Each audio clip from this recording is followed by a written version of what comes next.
A round of applause. We'll give the floor to Gado to make some remarks, and then we'll invite questions, and then there will be more engagement. So,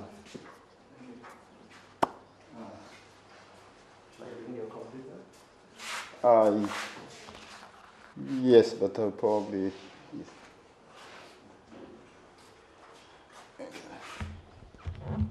Okay.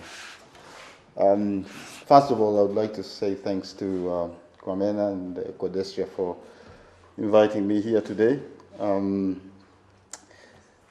It's always a pleasure, Kwamena, and they invited me to. Last time they invited me to Addis Ababa to speak.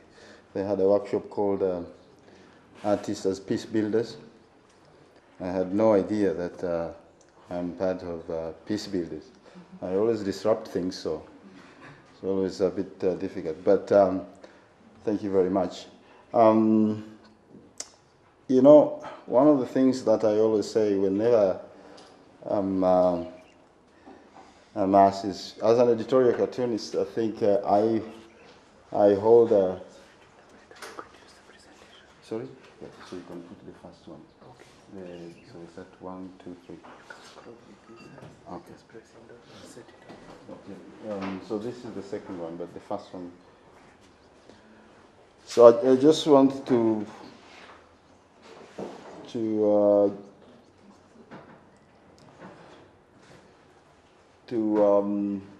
give a disclaimer that as an editorial cartoonist, I hold a copyright to all my drawings, but none when it comes to their interpretations.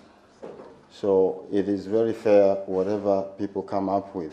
In fact, one of the things that I fight and successfully with my editors is that I always insist we should publish certain cartoons because they would accuse me saying, okay, this is what you're saying. And I would say, no, that's what you're saying.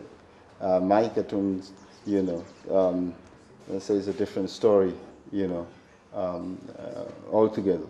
So that's the beauty of what I do. I can do cartoons and then tomorrow I can completely deny anything that I purport to portray.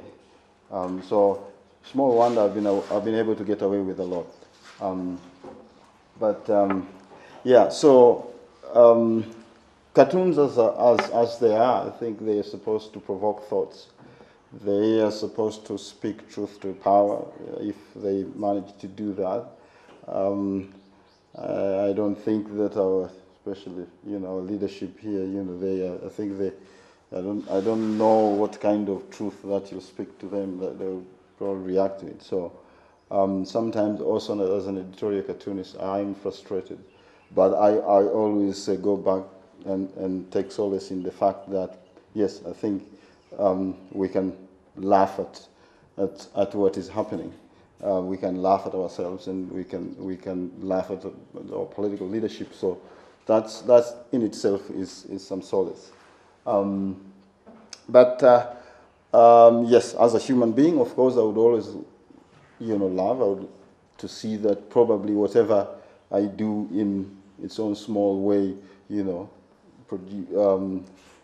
produces some results of some sort, or you know, there is or something comes out of what you do. So sometimes it is frustrating that you know you keep doing the same thing again and again and nothing changes. And I think as a human being that frustrates me because you know I sometimes go back and say, oh, you know, I did this drawing, you know, like 10 years ago, and you know, why is it that I'm doing it again? So that's a bit freaks me out a little bit, because as a society you're supposed to move forward, and if you start repeating the same things and things don't change, then I'm also very concerned about my role. But well, I'm an editorial cartoonist, so you know, that's fine. I think in preparing this presentation, we looked at 3 questions. I think there's this is the third one, the covering the victims. if we are to go, the first one was, I think, narratives, yeah.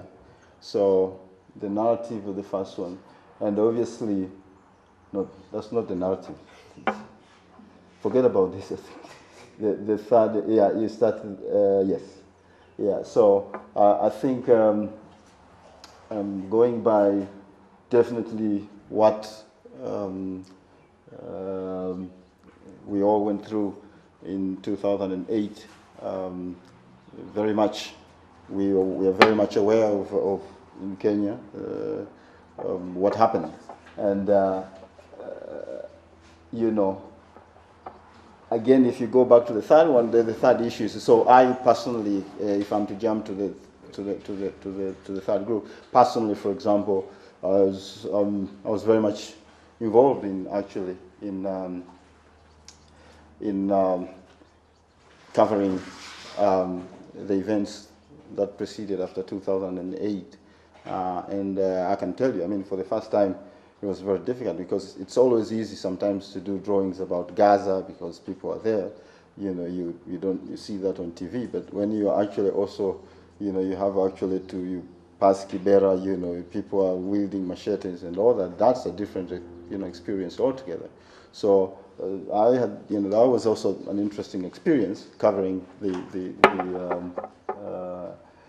as a media practitioner, really. And of course, there is a question of international justice.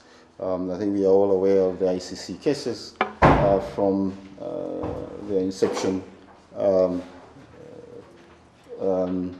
to where we are today. And obviously, I personally was been involved heavily in terms of lampooning and satirizing, you know, the political class and the society at large, and the media. I think I've done a number of drawings in terms of looking at the whole ICC issue. You know, I've always been drawing the political leadership in Kenya, or rather the president, the deputy president, you know, with chains, much to the chagrin of my editors. I think they've been complaining for ages about, you know, why is Gado drawing this? This is a president. Of course, that's where we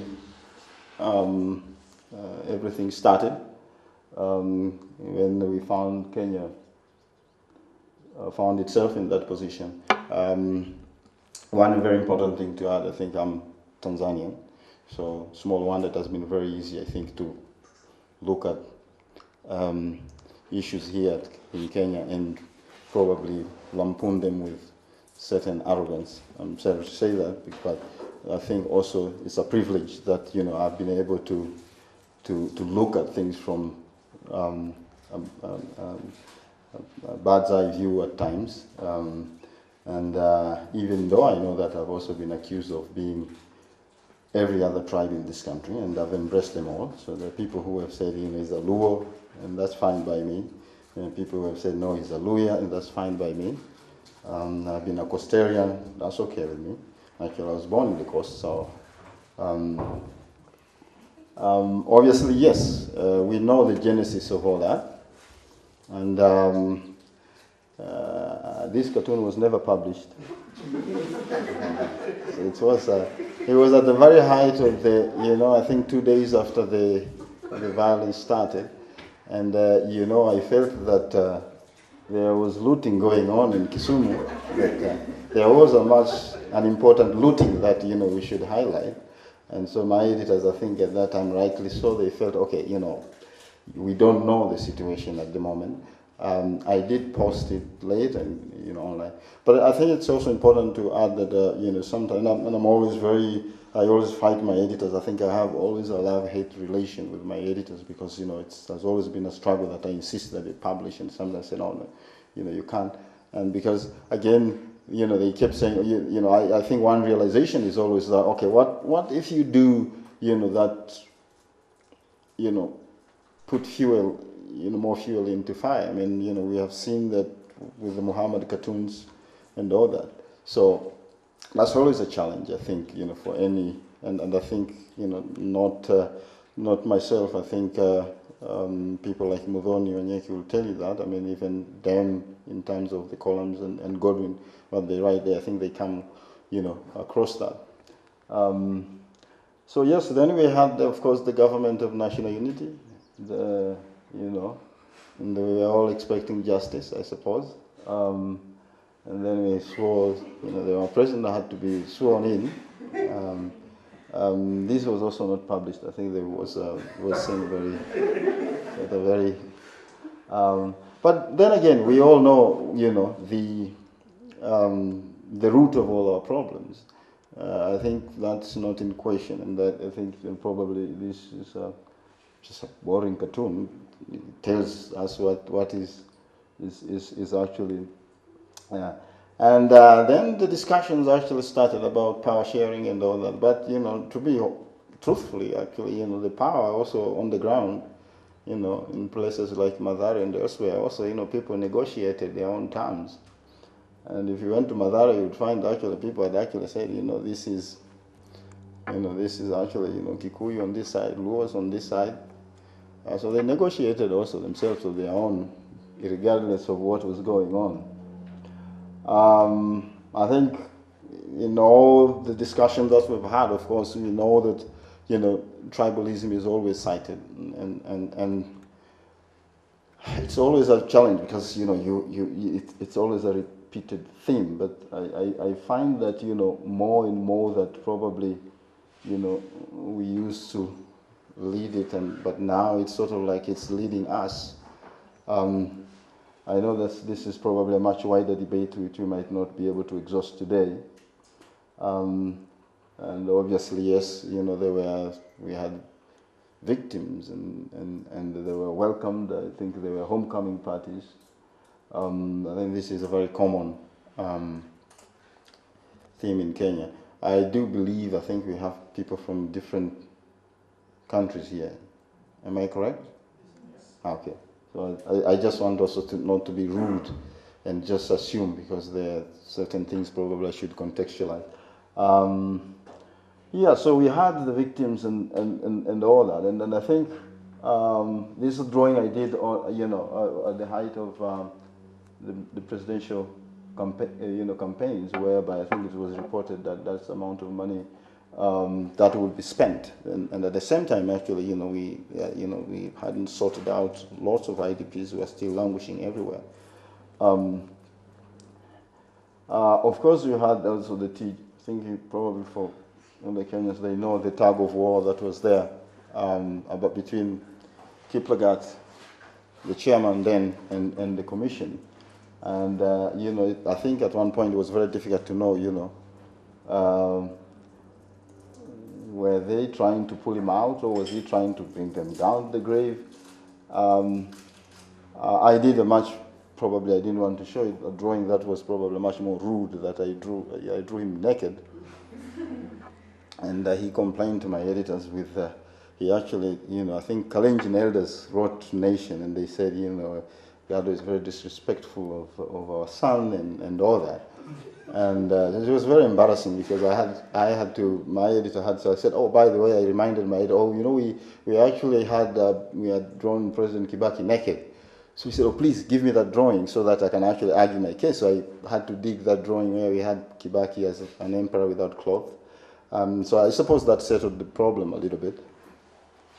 And then I think there was a lot of talk about amnesty, we had a lot of discussions about victims and amnesty and what will happen, and of course, and I think all this was healthy and this was very good, but again, at the same time, it was also very interesting that when you talk about blanket amnesty, so it wasn't very defined, and then what happens to the victims, and you had all this, so it was very, I think one of the things that I find which is very, over the years, is I think as a country also we need to be honest, and I don't think the political class and the civil society and the society at large, have been honest. I don't think we've been honest to ourselves in many discussions, and I think we always like to go and probably blame ourselves. So, well, in 2008, and I think we see a lot of rhetoric.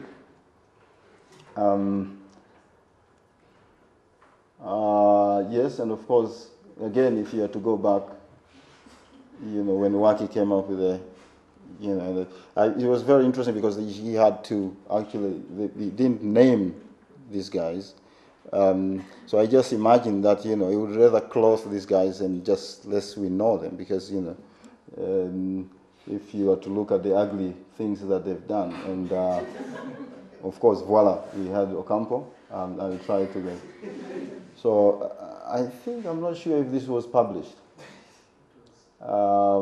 Yes, this I think was former Minister for Justice, Mutula Kilonzo. I think he was, speaking from both ends. And one time the government says this, and then they came, he was saying, oh, we can handle it. So, I think also, it's important to note that, we started on a very wrong foot on the whole issue of ICC. Which continued, I think, if you had to look back at the reaction, we all know that, we agreed to go to Hague. We were not bullied to go there, but then the narrative now, then immediately the political class, got into power, changed, and then we also swallowed it. We also said we just joined them. Then, of course, there's the issue you raised of Chapter 6. Yeah, I think one person that, I think this is exactly what they did with Chapter 6, if you ask me. And I think that's also, where we missed the turn as far as the whole, And then, of course, we had that, and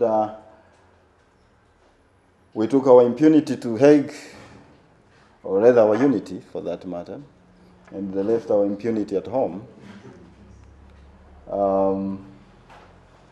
And I'm always fascinated by how politicians argue their case. I follow and listen, and most of the time it's as if exactly, rather they were saying that, because the way they argue is like, they treated these crimes against humanity. It's like, it is okay to do this as political leaders. And I found that very, very, despicable, really. But again, I always say that I think we all need to be very honest with ourselves. As I said, I think, political cartoonists sometimes have a way where they can somehow argue cases and then deny something probably only lawyers can do. So I can always deny that that's not what I meant. We have seen these scenes, obviously, and my views are always that, sometimes when we look at victims, and we can argue passionately about at how we treated the post-election violence, but we continue to treat, for example, gays and lesbians the very same way. And I always wonder as a society if we take steps to look at these issues, and also to what extent do they contribute to our, to where we are, and to what extent our actions, as a society, harm us. And of course, our president was, I don't think it is already, I think he was acquitted, or rather he won the case. But what happened to the victims? I think this was probably very blunt. Sometimes editorial cartoons are like that. Yeah, I don't know if this one would work, but I think I just wanted to remind, we did with this show, I'm also producer of the XYZ show, and we have a team of 80 people working on it. And we did a show actually way back in 2010. We actually we put Kibaki, Raila, Ruto, and Uhuru in jail in our skit, and everybody thought probably we'll get arrested the next day. But I think we argued that these people were responsible, and I think in one way or another they should answer they should explain and to Kenyans. I don't know if that will play, but we can move on if it doesn't. Okay, so.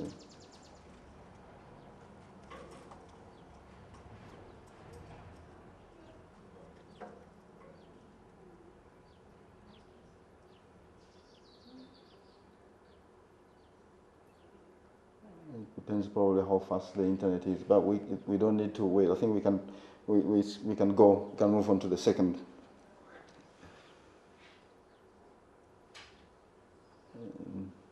The international justice, I think.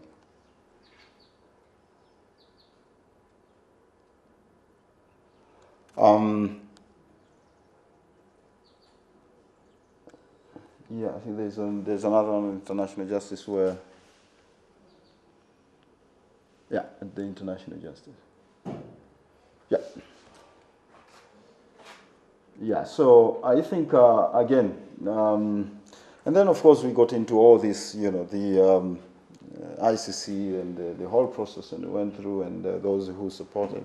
I am one of the person who actually was always accused of actually supporting ICC, and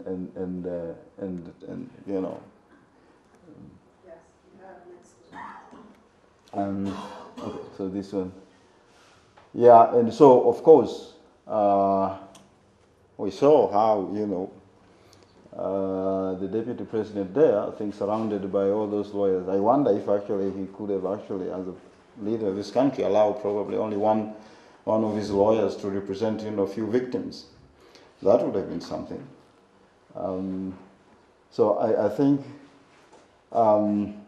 And then I jump up. We went up, rather is a time when, of course, the election was won, and we also saw that how quickly the international community also, turned back. And obviously, yes. So, as I said, I think you see that those chains now. I think, somehow there are people who could help them to lift those chains.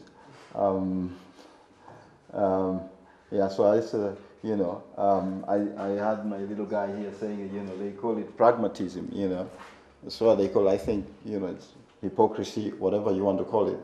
And of course you had China and, all these big powers, ready to work with the new government. Even the media, I think there was talk about the media working with the government. I still don't understand what does that mean, by the way. Yeah, and so we had also, put all our resources to defend in camera. I mean, this was discussed in camera. I just imagine, Gizu in camera. I mean, Then you had Bensouda, of course, the case crumbling. You had a body of evidence there. Then I think, with the ICC case, I think I've always tried to look also at broadly in terms of also other African cases. And I think, so this is, I mean, I think, yes, I mean, Charles Taylor fathered us somebody in jail. I mean, I wouldn't mind that jail at all. Yeah, so we always hear these stories about, how nice the jail is and all that.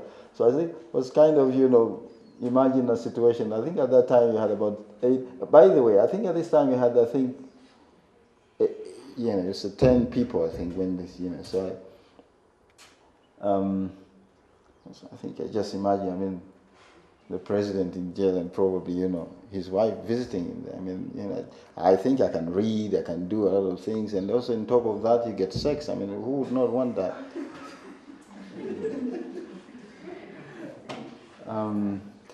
Yeah, so I think, you know, I did this quite a while, I think 2009, and I think, yes, I mean, we all agree that there is some form of double standards, and I think, I don't like to call it double standards, but, you know, for lack of a better word, I mean, you know, I would have actually loved to see, you know, Tony Blair, probably, you know. Yeah, and so in that context also, I think I've, you know, looked at all other, you know, of course, you know, again, I also believe that, you know, to be fair, I mean, you know, Kenya was not dragged to ICC. I mean, Kenya signed for ICC, and so, you know, other African countries. But it's always important to ask all these questions. And of course, yes, somebody mentioned about, you know, rightly so, I mean, about the OAU. I always find it fascinating that, you know, they always, if I say, you know, yeah, no, African solutions for African problems. And then, yet, I mean, you know, you get to, they say, oh, you know, but, you know, you just need to fund us.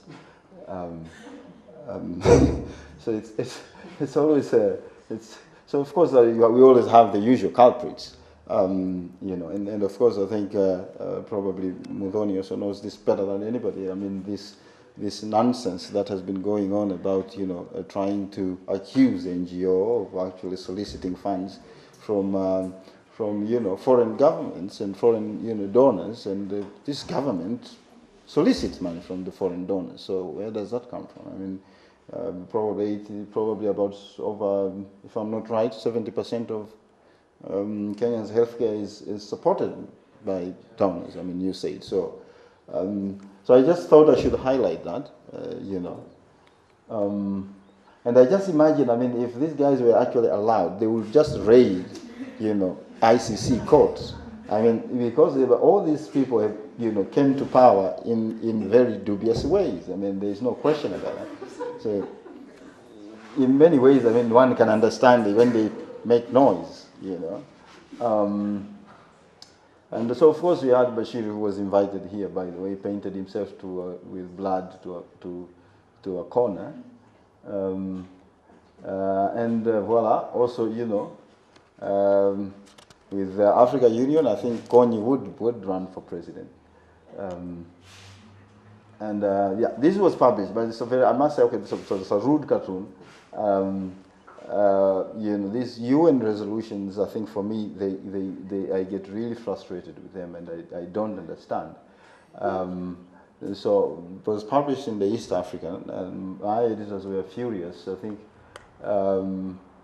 the editorial director said, "Oh, you know, how did this, you know, how was it published?" But I think, I mean, my role as an editorial cartoonist sometimes is not to, you know, it's not. I don't wake up to offend people, but I also don't wake up to please people. So, but it so happens that I offend people more often, and so. But sometimes I think certain things, you know, have to be said, and I think, however ugly they are, and I think a cartoon probably is a better medium to, in a way, to say these things. This is when Sarkozy visited Rwanda, and of course we all know the relation between these two countries. So I am, you know, it's very interesting. My wife is from Rwanda, so I'm not a friend of, you know, of Rwanda also, because I have lampooned their president, and you know how high they hold Kagame, and so I'm also a very unwanted character, not only in my country but also in Kigali. So we are back with the Africa Union, and I just imagined their reaction if they are to see, or they are to see you know, the victims, or rather the IDPs. And so I had to think Museveni and then more recently, of course, Burkina Faso. And well, one might argue that, you know, if it went the other way, I mean, what would have happened? I mean, and of course, the peace process in Israel. By the way, the Israeli embassy is one of the embassies that complains a lot about my drawing, so it's not. And of course, yes, I just imagine that if actually there is a threat of ICC, you know, to, you know, Kyiv and Mashar, probably they will stop. I'm not sure, you know. Well, I'm not sure if, you know, this drawing is here, but, you know, I thought it's very funny that when the Chinese were told actually to increase pressure on Sudan, I think, you know, they said they agreed, but I think those people didn't. I think they just didn't understand each other. You know, they meant a completely different thing, and the Chinese said, you know. So I think the Chinese. It's very interesting. I'm always. I've also, again, the Chinese embassy also very, very unhappy with my drawings here, because I've always asked all these sort of questions about China, and so it's always very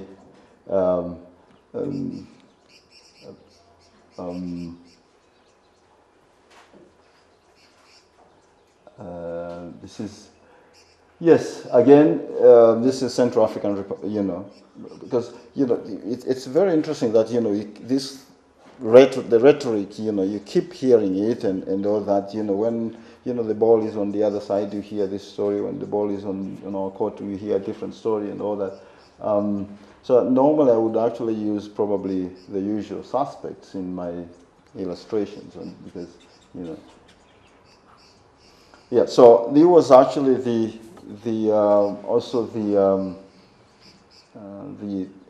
my take on the international justice, so to speak. But I must say also that I had difficulties trying to sift through my drawings, because I've done quite a number of drawings when it comes to the ICC actually cases. And of course, the last bit is actually covering the covering victims, or covering the ICC cases. Now, I think the media in Kenya has been greatly criticized and ridiculed and all that. But I think also it is you know, yes, I've also have my issues with the media and how we covered, you know, a huge part of the ICC cases. But I also know that the media played probably, you know, quite a big role in terms of actually these cases. And just to illustrate that, I think this is no, I think this drawing is yeah. We'll start with this one, because I think that drawing is, yeah. It's, this is when Ruto came back from Hague first time, and I consider, and the media and he got a very acres of space in the media, and I actually went to my editor and actually complained. I said, okay, you know, what's going on? Because you know, it's and you know, nobody could tell me what was happening.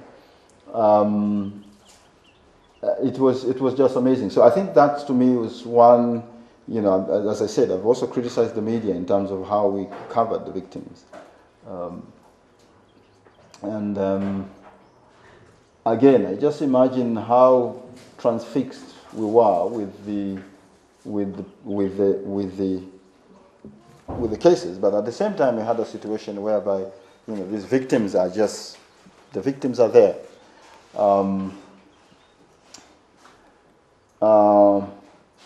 Of course, again, I think I talked earlier about if African Union is to set up a court. I mean, I just imagine, I think the first, you know, not only suspects, but people who will be indicted there, I think the media, the civil society, and the opposition, they would love that. Um,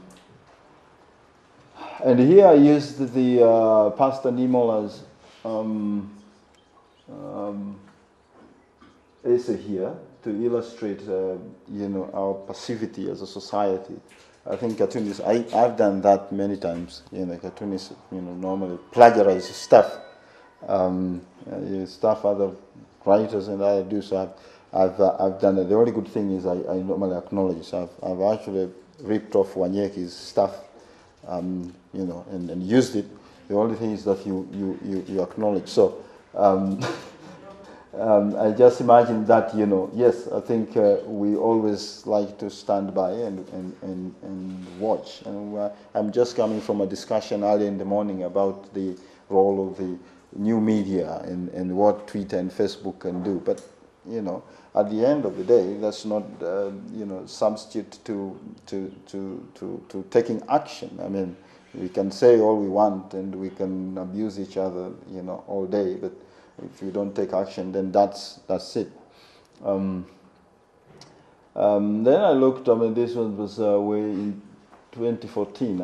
I really looked at the Mandela case, where, you know, I looked at the international press, whereby, you know, said, oh, you know, this seemed to have happened, you know, in the last 50 years, whereby we go to Mandela report and then off we go. I just imagined that, you know. I think my favorite was the local press, because I can imagine that, you know, I'm always fascinated by all these, you know, Vera Sidikas and the socialites. It's very amazing to me. So I don't know, I mean, how interesting they are as opposed to what we're covering. Obviously, yes, I think, you know, I would be first to agree of with Vera Sidika, certain anatomy, whether certain parts of her anatomy are interesting, but I don't think that should be a substitute to, you know, the covering of serious issues that are affecting the country. So this was the Prime Minister of Ethiopia. Obviously, I could do this here because you cannot do that in Ethiopia. So, you know, you know, I just, and of course, it's, again, my criticism of the media is, again, you know, for me, I thought as the media, we failed after the elections. It was, you know, that's why I said finally the media, you know, also agreed to move on, because I think we stopped asking hard questions. And one of the things that I always remember, because I've fought even with my colleagues, is that, you know, then is when we started, said, oh, you know, we should start, this phrase came up, we should work with the government. I still don't understand it. What does it mean? And yes, so I think this administration can boast itself of it's one of its achievements, if you ask me, in terms of the last, I think this one also was, I think 1 year in power.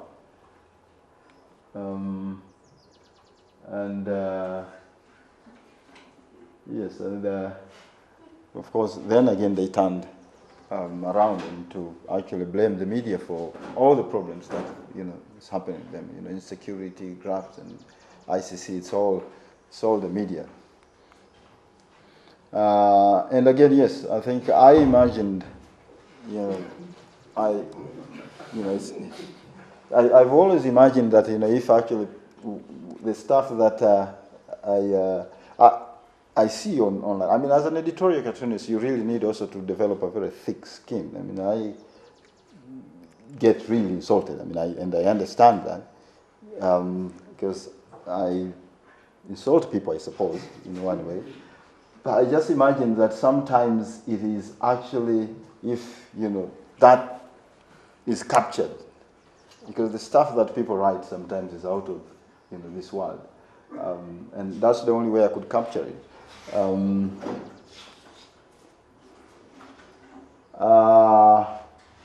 So I presume, I think the media, rather, this is my last drawing as far as my presentation is concerned. And for any other question, I think there will be a brown envelope on your way out. That actually is a very common phrase. You know, for those who actually, for not many of you would not know, but if you attend press conferences, and by the way, I visited Lagos the other day, and I was told it's also very common in Lagos that, you know, if you call a press conference and then you don't prepare some sort of tea and brown envelopes.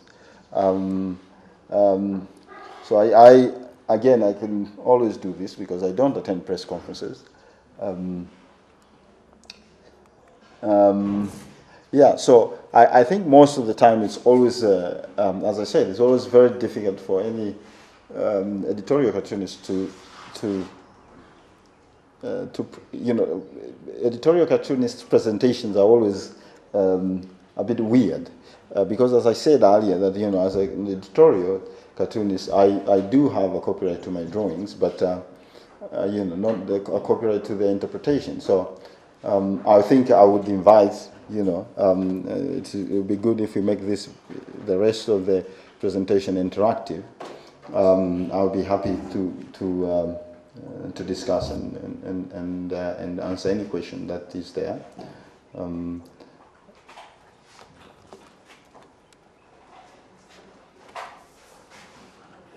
It's good to engage him. I mean, he said it's right when he said that he has copyright over the cartoons, but he doesn't have copyright over the interpretations. So I think he will also benefit from getting our views about these issues and getting interrogated. So please, do we have questions?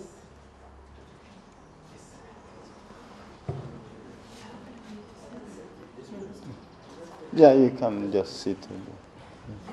I don't even know if it's a question or a comment, but whatever it falls or is comfortable enough, I accept it. Why do you call your work cartoon?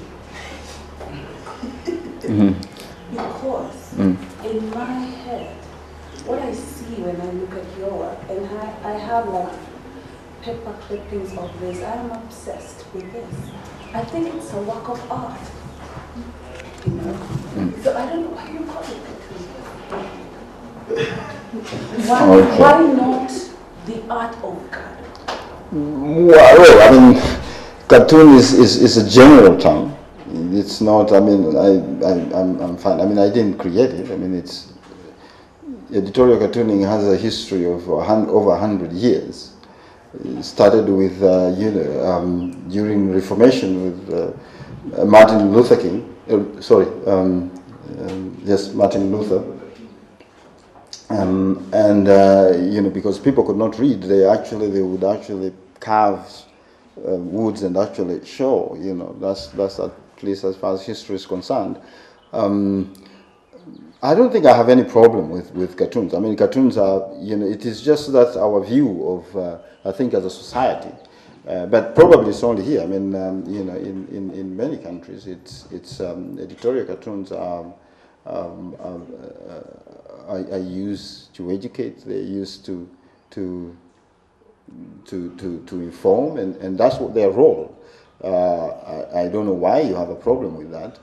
It is very normal. I mean, they are not. I don't find any offense in that. I think it is again, as I said, that's why I said editorial cartoons. You have different forms of cartoons. You have, of course, even you know, Saturday morning cartoons. Those are cartoons, and they have their own role. I think as a society, this is a very recent form of art, and sometimes people tend to look at it, probably to look down at it, but it's not. I think it is pretty much understandable, and that should not be a problem. Yeah. Yes, sir. I think it was quite interesting just going through this and discussing it. I'm just wondering, have you ever at any point been called to explain what is going on in your mind as you put all this down? And I'm just curious, this caption on the African Brigade, did it at any point trigger any reaction? Because for me that is one of the most interesting, when you see the heads setting up an army and trying to deal with all these issues. Okay. No, to be honest, I think I've done many probably rude and embarrassing cartoons than that one. I think that's probably one of the very polite cartoons I've done. I think I've done cartoons that I've even myself the next day I've said, what was I thinking? You know, it's very, you know, it's a bit, and as I said, I think you know, you also develop a little bit of a thick skin. I drew a cartoon of, I think, Kibaki with, I think it's published in the book, Kibaki with his two wives in bed. And he said, actually, I have one wife. So I went to the editor, I said, I think, you know, we should publish this. And he looked at me and he said, I think you are completely mad. I mean, this woman came here and he wanted to publish it. So they didn't publish. And I published it in my book, but I thought it was appropriate. I mean, you know, this man, you know, lied to the nation. I think he came and said, you know, he has one wife. But at the same time, I thought, I said, oh yeah, I think I agree. He actually, you know, he has one wife. Why are we doubting him? I mean, the fact that, you know, maybe he has one wife and a mistress, but why are we questioning him? So, but the fact that you know, we should say that, and so my editors didn't publish that drawing. So I would say, and I'm very honest of it, I think I'm also I find my position is a very privileged position. I mean, I don't take it also lightly, and it's not that I'm very, you know, how do you put it? I mean, genius or anything. I think it's one good thing is, you know, I was lucky enough to be given a platform and allowed to do what I do with Daily Nation and my editors. And of course, it's always negotiable in terms of, you know, in terms of what they want to publish. But I'm very honest that, yeah, I mean, there are a lot of other people given that same opportunity would do the same. It is just that we don't have as many institutions as Daily Nation. And so I'm always protected. I mean, Daily Nation, you know, when something is published, of course, the nation answers to that. So I've, a couple of times, I think I've been received legal, or rather threats. I think Uhuru, when he was finance minister, I think took nation to court over my cartoon. In fact, that case, I think, is still in court. So the nation will always pick the tabs, and that's the good thing about probably, you know, working for nation. I think Martha threatened me with a legal suit, and they said you're walking on a very thin ice. And before she became the president, you know, the presidential candidate for NAC. So you received that. I've received threats from Muslims. I have, you know, university students, I think one time wrote to me and said, we know where you live. So you get that from time to time, and I think you have to live with that. I mean, it's part of what you do. Editorial cartoonists are not about wrong or right. I think they're about provoking debates and provoking thoughts, and of course, you know, people say speaking truth to power. I'm not sure about that. And it's also about just looking at ourselves as a society and laugh. And I do that as a person, and so I think as a society we should do that. And yes, from time to time you offend people,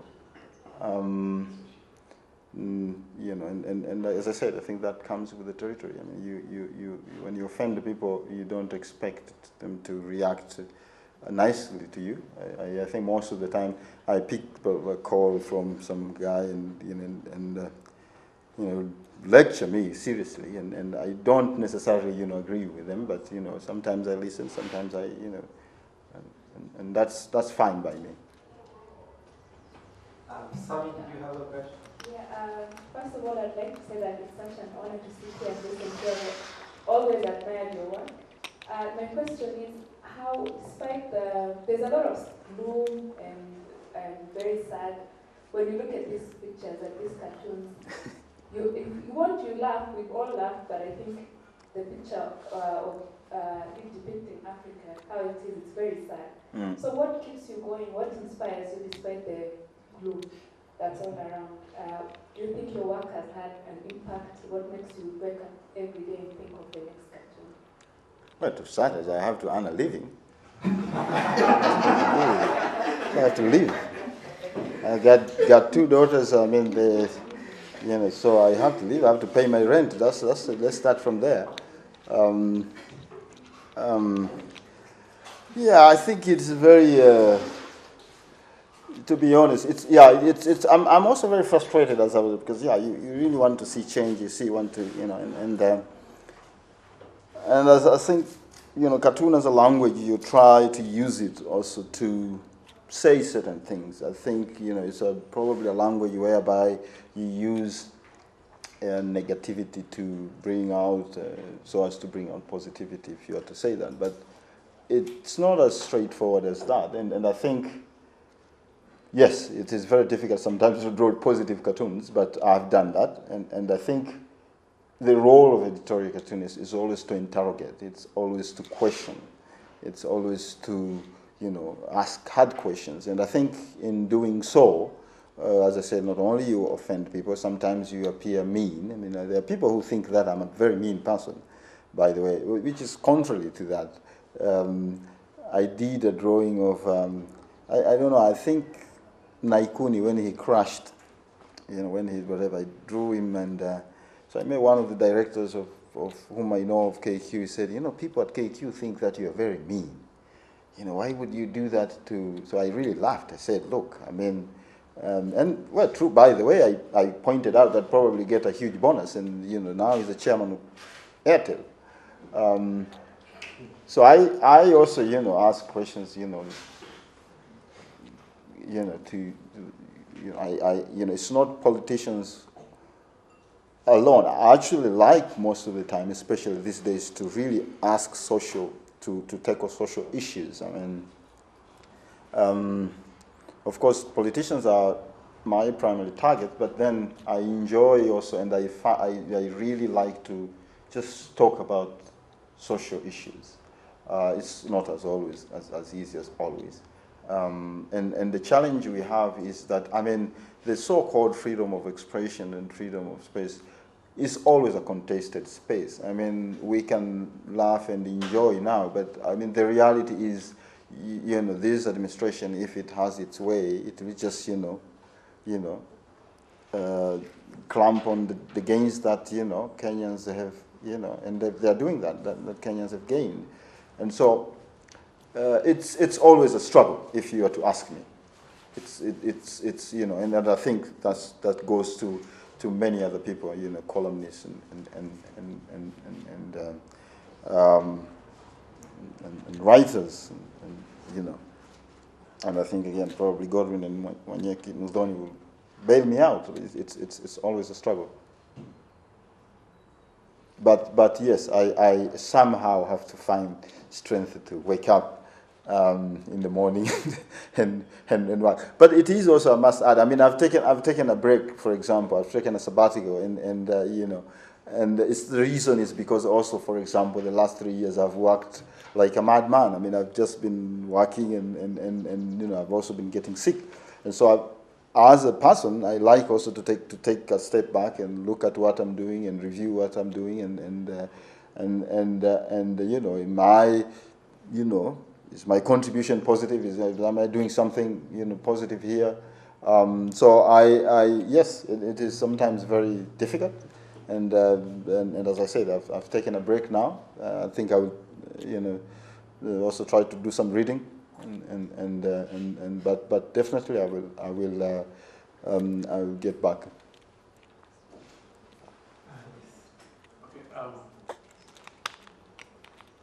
Okay, thank you. Maybe we should take 2 questions this time. Okay, just one brief question. On the unpublished work, Yeah. You know, because it's hard from us, Yeah. especially sitting from the outside, knowing what is published and what is unpublished. To me, I'm more interested on the unpublished one because after looking at the picture, I actually thought they were published, and even I was sharing one of it and I didn't know that it was unpublished. Why am I interested is that I think is the idea of a silenced, you know, is the whole debate of silence piece, you know, we don't want to offend, you know, certain quotas. We don't want to raise our eyebrows. Would you provide us platform? And now I'm talking as your fan of your work. Could you provide a platform where we can know, okay, this was published and this was unpublished? Yeah. I know it's already out there, but trying to make the difference is also quite difficult. Yeah, that's one advantage and disadvantage too. I mean, I do quite honestly. I mean, I post them online whenever, you know. The paper doesn't like when you post them online. They really don't like that because they are seen as censoring stuff. But for example, the last book that I did, I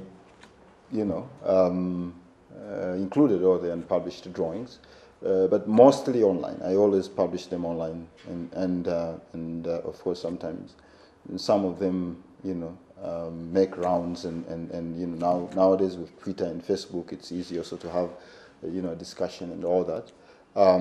I think there is always a debate about the right of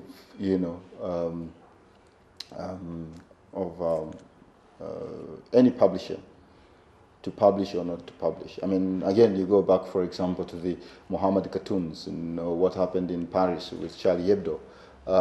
There are a lot of other publications that did not want to run the Mohammed cartoons, and not because necessarily they were afraid of publishing, but they just felt, okay, as a publication, we don't want to. So in one way, yes, you have editors with the right of choice. At the same time, as a editorial cartoonist, you want your work published, or as a writer. So it's always a balance, and I don't think publishers get that one right all the time. But unfortunately, that's how it is. I mean, I constantly, actually, quite honest, I'm like, even after having worked at Nation this many years, I mean, I always have I fight with editors in terms of what they should publish and what they should not. And in the end, I can only draw my drawings, and they can only publish. And that's how it is. But it can be frustrating, and yes, I mean, again, so my editors, for example, have argued that, look, we have a case because of your drawing, and you can't argue that, and I had a drawing before, I think in 2005 in December. You had I had this typical example. I had a drawing that was before the Mohammed cartoons. I had a drawing of a female suicide bomber, and he was asking a sheikh, so strapped with all these bombs, and he was asking a sheikh if he goes on with this mission, is he also going to get the 72 virgins? I thought, in my damn wisdom, that if men get 72 virgins, women are entitled to something. We just don't know what it is. And I was just asking a fair questions, because we have all these female suicide bombers. What did they get? And the Nation published it, and Supkem wanted to organize demonstrations from Jamia Mosque, Mombasa, they wanted to cause chaos, and so the Nation had to apologize the next day, front page, saying, look, the artist did not mean any harm, and I got a very hectic memo. So publishers have that little bit of, I think, my cartoons, again, recently, I did a drawing of the Tanzanian president, Kikwete, as a Roman emperor, with the women around him. And then, he saw it and he banned the East Africa. I think, of course, he used that as an excuse. I think he was looking for it to ban. But my drawing, he banned the East Africa. I thought I was being polite because I actually clothed him. I think the women were all dressed, and I thought that was a polite cartoon. He thought otherwise, and as a result, the nation is losing about 6 million a week. So you can't argue with that at times, and there is a case for publishers not to publish drawings. I've always fight that, and I will continue to fight that. But there is some sort of I think I can understand on one hand. Let me put it that way. I think all the drawings should be published, regardless of what. I don't agree with some of the drawings I see. I didn't agree with all the Muhammad cartoons. I thought some of them were fun, were very, but I thought some of them were very rude. I mean, I would not do that myself. That happens. By the way, one of the artists that was killed, in Paris was a friend, and he visited Kenya actually. T-News visited Kenya in 2003, I think. 2002, he visited Kenya. So. Oh, yeah. Thank you very much, guys. Actually, I must confess that I'm among your fans. Really, I don't know. You partly actually satisfied my curiosity, but I don't know whether this was asked. I'm interested in understanding because the space you're negotiating or the terrain you're trying to negotiate is political, social, religious, especially with the fact that you've highlighted the fact that you also received threats from various groups, including the Muslims. Taking the case of the Charlie Hebdo incidents that happened in France, and a lot of political sabotages that have happened in various countries, including my own country, Uganda. I'm interested in understanding because you are operating in a society perhaps where there is freedom of expression and freedom of speech, but those two kinds of freedoms, freedom after speech and freedom after expression, are not guaranteed. I'm just interested in understanding how you negotiate this space, how you navigate this terrain, to the extent that you're still, you still have the energy to push on with your drawings, because they speak louder than the words we read in the newspapers and even in the textbooks. So I'm just interested in understanding how you engage in that kind of activism, despite the various challenges that, of course, include threats, but we still keep pushing. Yes, again, I think one motivating factor is that, I have to earn a living, I think, I repeat that, and I hate to be broke. I mean, being broke is something that I don't like as a human being. I think I'm not an extravagant person, but I think I just want to, to pay my rent at the end of the month. But I think, more seriously, I think, it's not easy to begin with, but also, probably, so I've been doing editorials now for 22 years. I think you can take 2 years that I took a sabbatical. So, yes, I think I have been able to, over the years, find a way to negotiate that, first with my employer. I must say again, and I repeat, I mean, there are a lot of other publications that, here would not actually accept what I do. I mean, that one I know for a fact, So at Nation, I think it is fair that over the years that, they've allowed me to operate the way I operate, to do the stuff that I do, even though they reject some of the. So it has been also negotiating. I mean, you get frustrated. This editor does not like your drawing today. You know, you take it and exit to another one, and you know this one. You know, so it is like that, and so I've managed to do that over the years. And somehow, you know, I don't know. I mean, with this administration, with Jubilee, I think I've been a little bit skeptical because they've, you know, they've been very, very, you know, anti-media and you know, very strange behavior. I think also the other thing is that for me is as an individual is I've always kept number one. I have a very I don't like politicians generally and people in power, so I keep them at a distance. You know, I've bumped into a couple of them, you know, here and there, but that allows me rather to.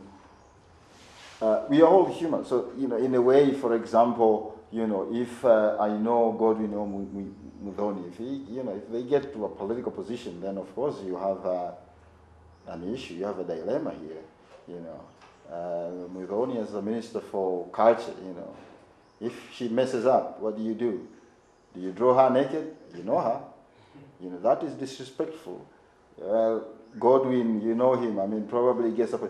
So they are, you know, that's why I say I always keep very far from politicians because I don't want to know them. So that also helps to kind of, you know, not to, or rather to attack them with all that you've got, not to really care what they would think, and so forth. So that's also one thing probably, you know, I, as an individual, I've always, you know, sort of like, I've done over the years. And yes, also, you know, I think I'm passionate about the things. I mean, I'm an editorial, but I'm also passionate about, you know, human rights. I'm passionate about, you know, rule of law. I'm passionate about the civil rights. You know, I mean, as an individual. I mean, I don't, and so I think these issues are important, and I think not only they should be highlighted, but we should speak and debate and do all the things, but I think they should be implemented. And if in my own small way I think I can contribute, I will continue to do that. You know, and that's what I can do as an artist, and also as a content producer, as a TV producer, as a filmmaker, as an animator. You know, I think that I will continue, of course, to do that. Recently, I think also I should mention this. So you got the Ugandan maid. You had you are from Uganda, right? Yes. And we had this case from Uganda about this Ugandan maid who. Yeah, exactly. So I did actually a drawing of Museveni. Actually, I said, you know, another Ugandan maid, you know, caught on camera mistreating a baby, and I had Museveni, you know, stamping on Uganda. So the Ugandan High Commission here wrote a very strong letter to nation and said this was very unfair, uncalled for. You know, why would you call a president a maid who's abusing Uganda, and so it's not always, you know, you're always back and forth. So I went to see my, you know, one day, and my editor just threw that letter to me and said, okay, you know, look, now you see these people, you know, this is what you're causing us. So, you know, you always have these things, and so you just have to be somehow find a way of living with them, you know, I did a drawing of Mama Lucy sitting on a president at one point. I think that, you know, was not a good thing. I mean, nation, you know, and I actually, you know, I must confess that's one thing I did. So I've done this a couple of times, you know, and this one I actually sneaked out, you know, behind my editors, and so I think they somehow, nation have a, you know, whereby, you know, you have to take the drawing to the imaging. So somehow I sneaked in, and it is one one editor actually caught it at, I think around 8 o'clock. They said, who passed these drawings? And so nobody said, so they withdrew it from the paper, but then the online version went with it because it was late. They didn't think about. So the next day it was all around online, and then the first lady sitting on the president and the president signing, and of course you all know what it means, and a woman sitting on you. It's not a comfortable thing. So and I was memoed, and I was threatened that my contract would be terminated, and basically your livelihood will be cut short, and so you just have to deal with these things. And so I said, what happened, why do you, I don't know what I said, but somehow the cartoon was published, and then again the association was accused of self-censorship and all that, and then State House complained that you are actually attacking the First Lady, but you just have to find ways, and so some things are individually you find a way of just pushing the envelope, and sometimes it can be dangerous, but sometimes so I've been a bit also lucky, I must say, to be honest, in terms of the stuff that have been published out there. So thanks a lot, Carlo. I think we're a little bit over time, so let's take 2 last questions together. You'll address them, and then that will bring this session to an end. I think that you're not telling the guy from Uganda the truth. You are a fighter. You live on aid, and I think I've been with you for many years. You just love living on aid. You love these are so my guests, or rather our guests. So I don't want to frighten them. It's like some sort I'm on drugs or something. So the only other comment I wanted to make is, and I think it remains your role, your mission, and I think that's what you probably don't, and we keep on telling you, is that you continue to push the envelope. Because the bar has been kept here, you're not satisfied to remain there. So I guess that's, actually, I think that is usually your main goal. You want to take it higher. Now that it was allowed here, let me take it higher, I guess. Sami? Yes, thank you. I wish to speak as somebody who is interested in cartoon analysis and trying to make an academic career out of analyzing cartoons. And I would wish to commend the organizers for having brought you on board to talk about a very serious issue. For a long time, cartoons have been thought of as a marginal genre whose only object is to amuse people. But in the recent past, there is an increasing awareness that actually cartoons are not just meant for amusement, particularly editorial cartoons. And when I've been trying to write some papers about cartoons, I've always tried to dissuade that notion. And I think one scholar has actually described political cartoons as that cartoons can be political chronicles, editorial satire, creative cultural productions, and moral statements all rolled in one. I have found cartoons, particularly your cartoons, to be very useful in documenting history, the history of particular events. And I have actually used some of your cartoons to write a paper about Al-Shabaab, and I presented this in a conference on governance and security in Dakar. And actually, just analyzing 8 cartoons produced so much information and so much discourse. Cartoons, and those cartoons were based in 2011.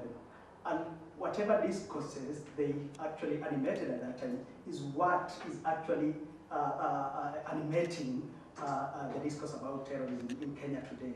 So in 2011, what we are now talking about had actually been succinctly been documented. And I think cartoons are very useful in that regard.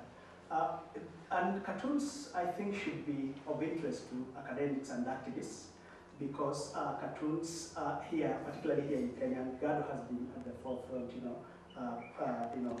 in doing this. Yeah, they provide an alternative space, and this space is very critical because, in the sense that the cartooning in Kenya has been one of the most consistent political space in which proper critique has been carried on about the events in society, and it has also been very instrumental in opening up the political space and talking about taboo topics and such kind of issues. So I'm very happy to hear your presentation here and to see that actually cartoons are being appreciated as very important contribution to the discourses that animate our society today. Yeah. Thanks. You have two very difficult questions. No, I think if to start from the first one. Yeah, I think I try to push the envelope. Yes, and I think that's one role, of any satirist for that matter. And I think, as I said, I think sometimes yes, I think there is always fear that you'll offend the people and all that, and I've come across very angry people, by the way. I mean, I just met a guy recently. I'll just give you an example. Was actually, apparently he was actually going to work for Jubilee, for Uhuru, and he really attacked me. I mean, over a drink, and he kept on saying, why are you, you are Tanzanian. Why are you, first of all, attacking our president? Why can't you actually go and work in Tanzania? So we really had a very interesting discussion, and so I tried to explain to him, say, no, but there are a lot of, I'm working, I'm Tanzanian, but I've been working here for many years, and that's, there are a lot of Kenyans who actually have no problem with what I do. No, but you see, you cannot do that to our president, so you get sometimes that kind of hostile reaction. I think as I said, I'm very passionate about what I do, or rather the issues, the human rights, the issues that I comment on, and I think I, in my own small way, I think if I can contribute and I can push the envelope, why not? So yes, I try to do my best in the stuff that I do, but yes, I agree with you. I think over the years, I think you've seen there have been papers and all that written, but for many years actually also you had people who have used cartoons in different forums and to as opposed to narratives. There is a famous New York mayor, Mayor Tweedy, I think, and in the 20s in New York, where the famous American political cartoonist Thomas Nast, he complained that he doesn't want to see the damn cartoons, because he said, yes, my constituency cannot read, but they can see the damn cartoons. And so as a politician, he was scared of the cartoonists, because it so happened that Thomas Nast is actually educating the electorate using his drawings, and he's credited with actually kicking that mayor out of office. So it is in a very strange way, I think somehow editorial cartoons in general are more friendly and they are more accepted, and since they use humor to talk, to communicate, it's always easier, even when you offend the people. So that happens. But just on a lighter note, I'm always very careful when I meet academics, especially when they review my work. Not only because I plagiarize a lot of stuff, but also, they can always challenge you and stuff. And that's one good thing, and bad thing about cartoons. I was invited recently to University of Wisconsin, I think last year, by Professor Teju, who's doing an encyclopedia of African cartoonists. And so he, it's a huge body of work and all that. And they said, I want you to come. And I was in New York for other reasons. And they said, I want you to speak to my students about, Africa and China. So I did. Okay, I went through my presentation. I did all the, I've done a lot about, in Africa and China and all that. And in one of the drawings I did, actually, I had a Chinese proverb. I think when Uhuru was, the Chinese are known for their proverbs. There are thousands of them. So I researched, I did, and I had done a drawing on Uhuru went to China. He got a loan, I think 470 something million. So I drew him coming, from the Chinese dragon, and the Chinese president telling him, just remember there's a Chinese proverb, that a loan is not a gift. So when I finished my presentation, there was a Chinese student, who showed up and said, that is not a Chinese proverb. I said, yes, I know that. Because actually, it wasn't a Chinese proverb, but as an editorial cartoonist, you can do stuff like that. You can just say this is actually a Kikuyu proverb as long as you're trying to pass a message. So, it was actually a Bulgarian proverb, but I just decided to make it Chinese. So, I'm always very careful whenever, academics are concerned, because sometimes they're very keen on details and say, no, that's not what it means. But yeah, thank you very much. I think this was very, you are a very lively audience. I was very happy to hear, actually I must say, to hear different, how you dissected my drawings and all that, and the reaction that I got. I really appreciate that. Thank you again, Kwamena, for that. I think it has been a long discussion about this workshop, back and forth, but finally I'm happy that we managed to do it. And I think because these actually are copies, so you can actually donate them to you. You can have them. So those you can have them. You can, and pin them. Don't worry, I won't come for royalties for them. It's given for free, so that's fine. But once again, thank you very much. I